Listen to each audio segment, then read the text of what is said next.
Hey, what's happening, everybody? What's going on? What's up? This your girl Tip coming through live in effect. So today topic is going to be about Georgiana Rose Simpson, who was a philologist.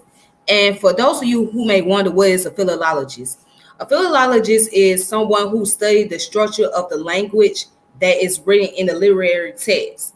So that's what a philologist studies. So like if they study like a literature, right?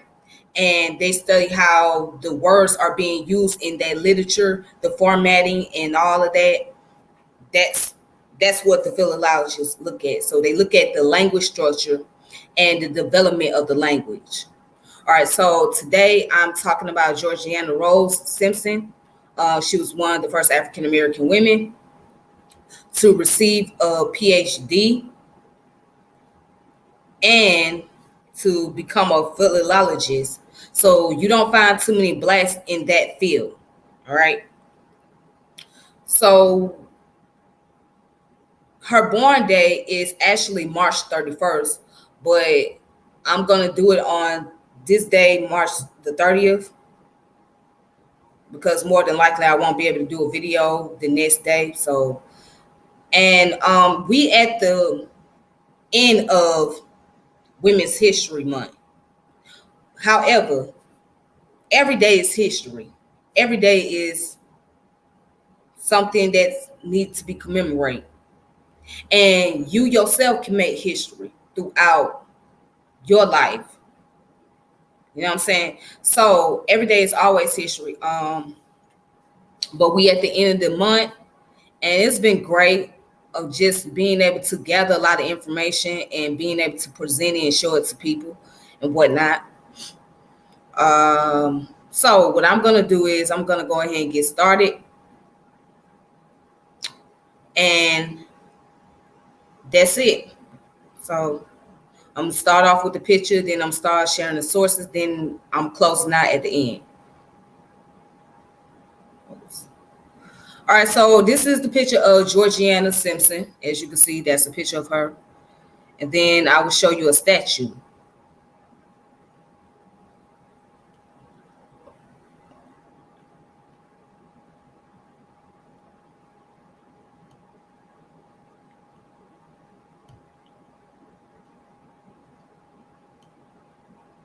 All right, that's the statue of her.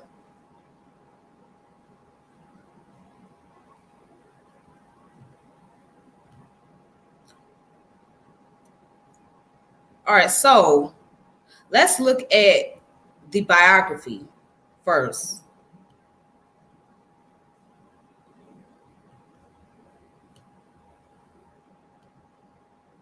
Okay, so here's the biography according to WikiOne, a lot of people's favorite go-to website, which is another form of Wikipedia. So here's the introduction.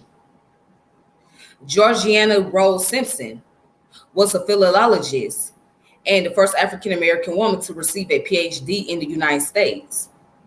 Now, some people may wonder, what does a PhD stand for? That's a good question. A PhD stands for a Doctor of Philosophy. All right.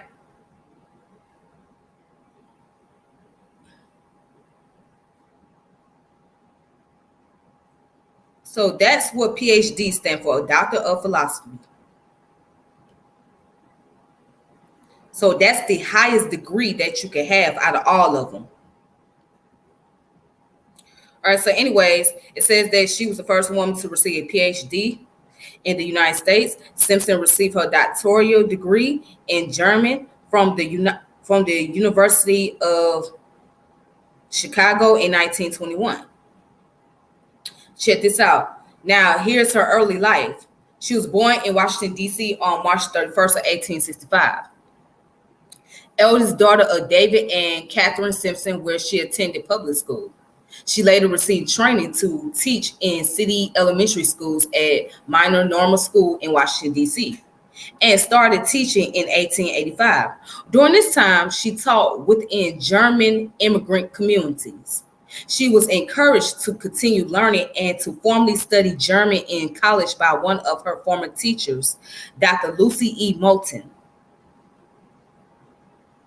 Simpson enrolled at the University of Chicago in 1907 and received a Bachelor of Arts degree in German in 1911. To avoid the pervasive racism on campus, she finished her studies mainly through summer and corresponding courses.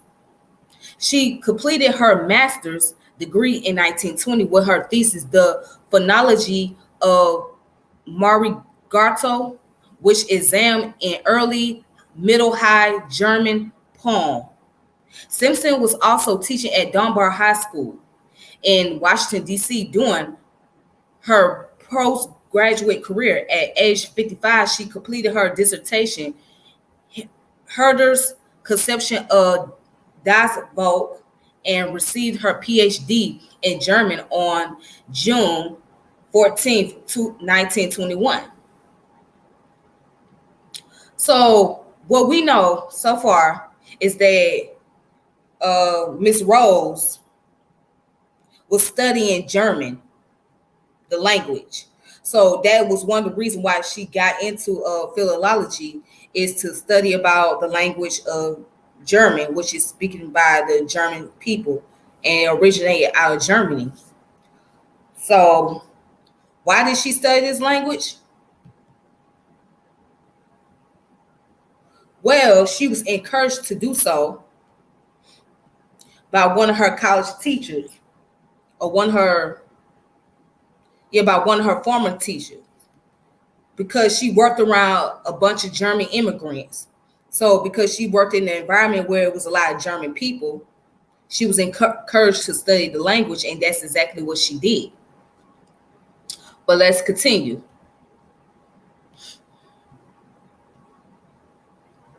Experience and contribution during segregation. So Simpson and her achievements have been discussed in the context of the civil rights movement during segregation. She experienced racial prejudice very early on in her enrollment at the University of Chicago, particularly in housing. That she was invited to reside in the women's dormitory was met with protests from white students. She was initially asked to leave the women's dormitory by Sophonisba Breckinridge, who headed the resident hall, but Simpson refused. Breckinridge reversed her decision so that Simpson could remain, but she was overruled by university president Harry Pratt Judison, who asked Simpson to leave, to which she complied. Consequently, Simpson took her courses during the summer to avoid further racially motivated conflict with the predominantly white Southern student body. Furthermore, a letter from the Frederick Douglass Center was sent to President Judison condemning their action to remove Simpson. All right, so as you can see, this is the letter that was sent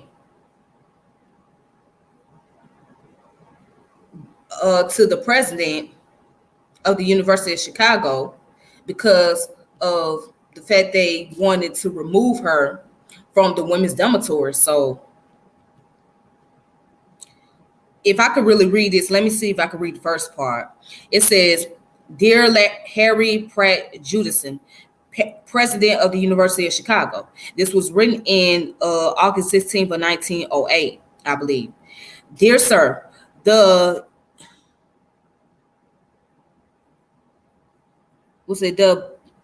proposal printed matter which described the objects of the Frederick Douglass Center will explain also the motive of this letter, which I beg you to believe is written in a kindly spirit. All right, and then goes on to say the case of Miss Simpson, late of Green Hall, who upon your demand gave up her room and sought quarters outside the campus, is one which has aroused deep interact and concern in and out of university circles. All right, so that's a lot of information. It's very Let's see if I can like try to zoom it in. Well, I don't think I can zoom it in, but that's the letter right there that was written. Let's see.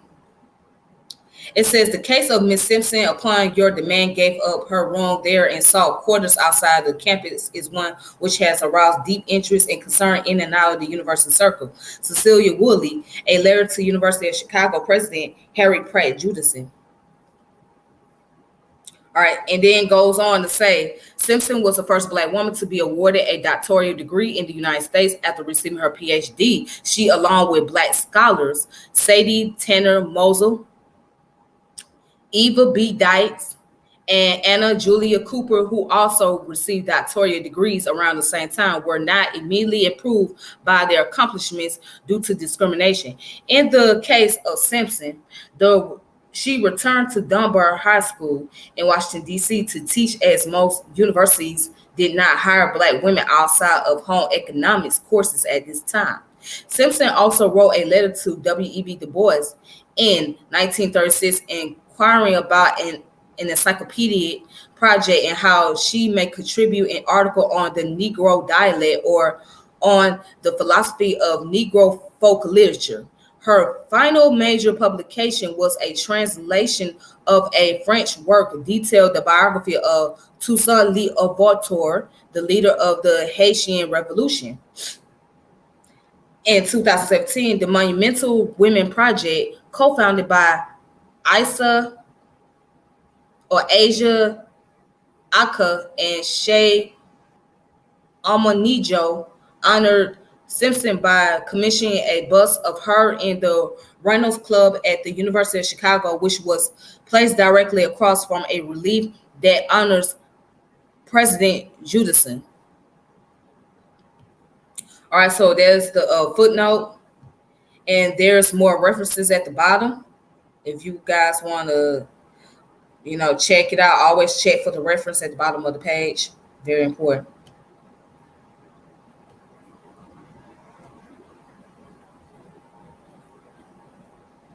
All right, so then here's another source. Well, there's three other sources I got. So let's see.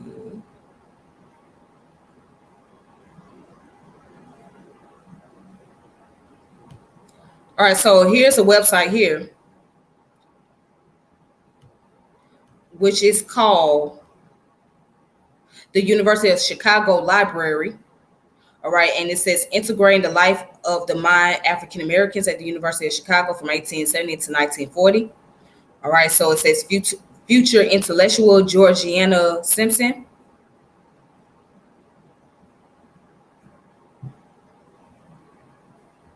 All right, so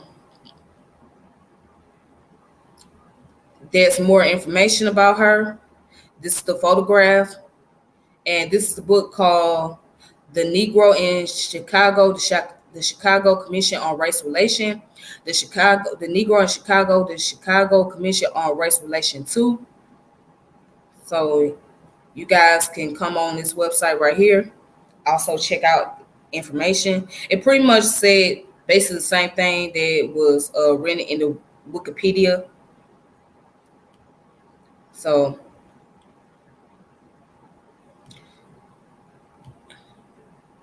right.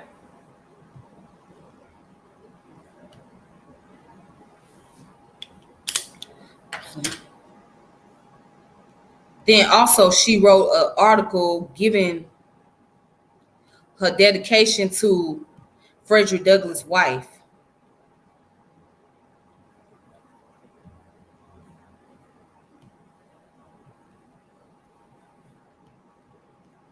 All right, so it's called A Tribute to Helen Pitts Douglass.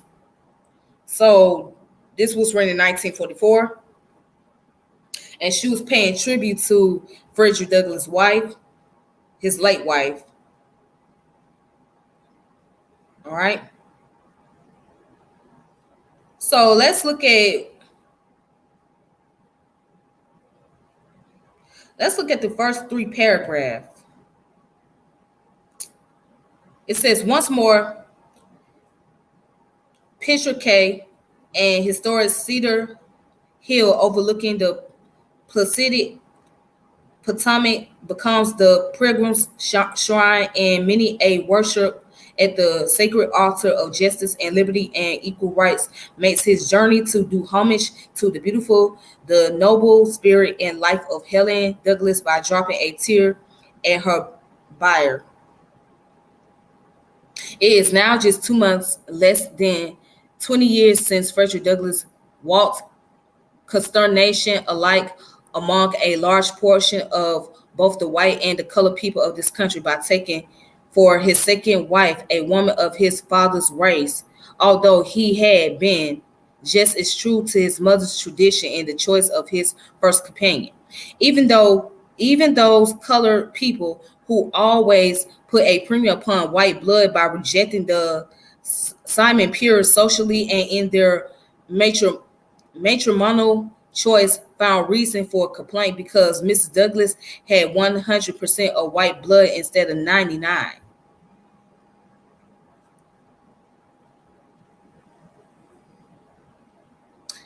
All right, you guys, can you guys give me one moment?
Okay, I'm back, you guys. Sorry about that. Anyways, so, but it says, but there is perhaps no greater hindrance today to solving of the everlasting race question than the fact that the members of the neither race know one another well enough for each to appreciate the good that is and the other. The white man's ignorance of the Negro and his hatred for him are fully balanced by like ill feeling and want of acquaintance on the part of the colored man. It is perhaps this condition of affairs that is responsible for much of the unjust criticism that Mrs. Douglas has received at the hand at the hands of the people with whom her illustrious husband was identified on his maternal side. So, if many don't know, Frederick Douglass was biracial. Okay, he was biracial. Um, his mother was an African descended woman. His father happened to be a European. Now you couldn't tell it if you looked at him. You didn't think he was biracial. You couldn't tell it, but he was. So, and I guess it sparked a big old issue, especially within his family with his daughters, because he was married to a woman that happened to be Caucasian. So that's what she was writing about. So she was paying tribute to this woman and her life, and being that she was the wife of Frederick Douglass, and the things that she had to encounter and the issues that black people had to encounter. So I don't think I need to go any further with this article. But yeah, I'm gonna leave it at that. All right. So also she had wrote a letter to W.E.B. Du Bois.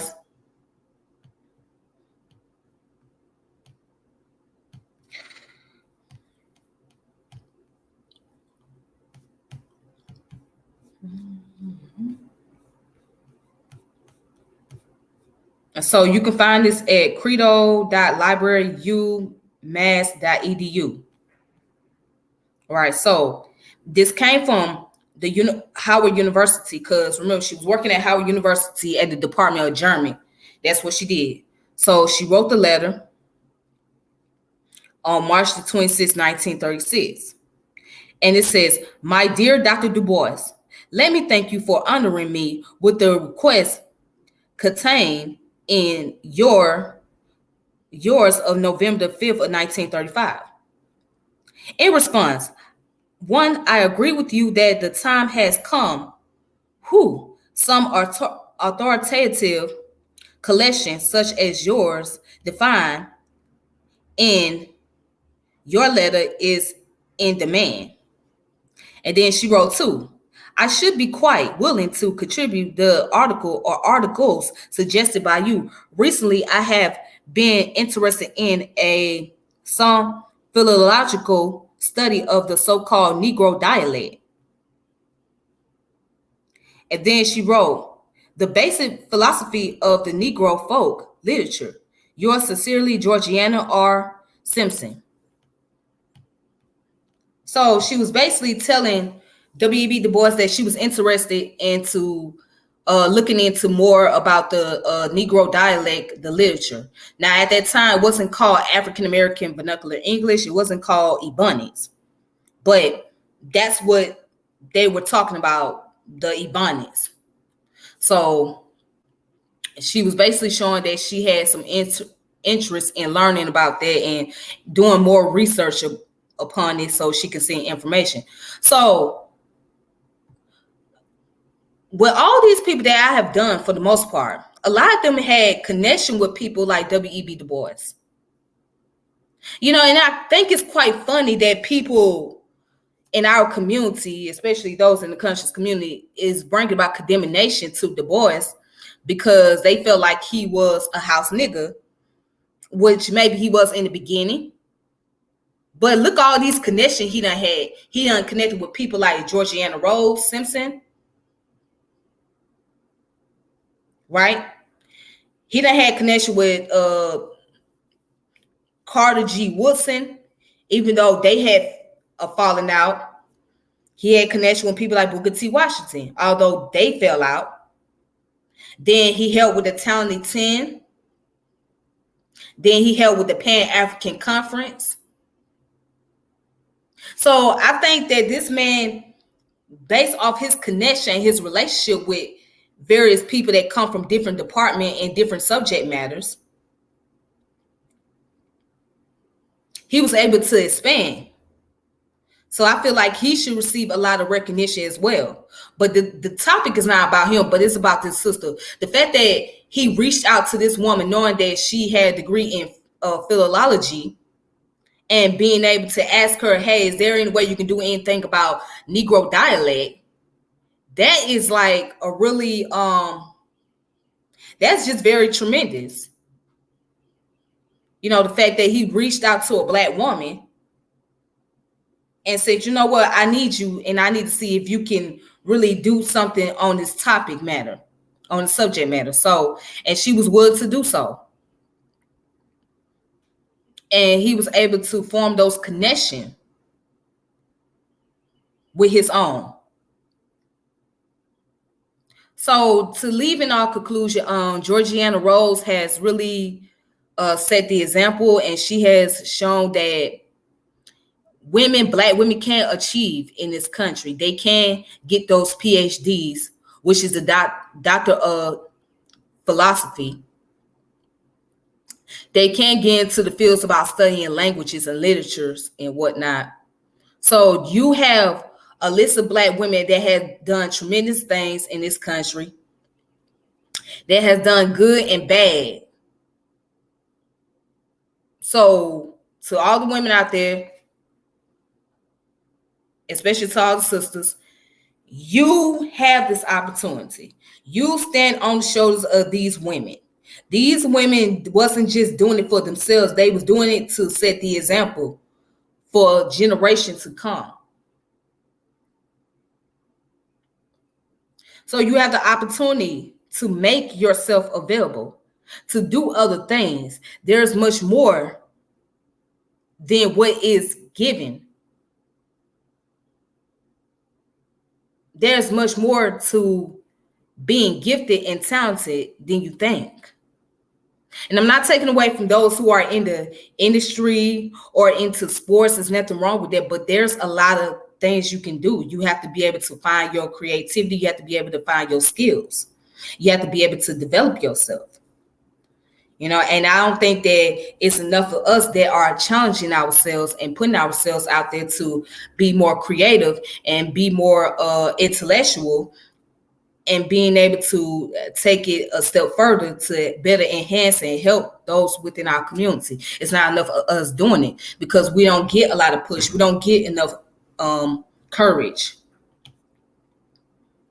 And that's just how I feel. That's the way I see it. There's still more information to come. Of course, like I said, Black History is 365 days a year. And of course, I'll be focusing on other subject matters besides just Black history. So we got to remember, knowledge is universal.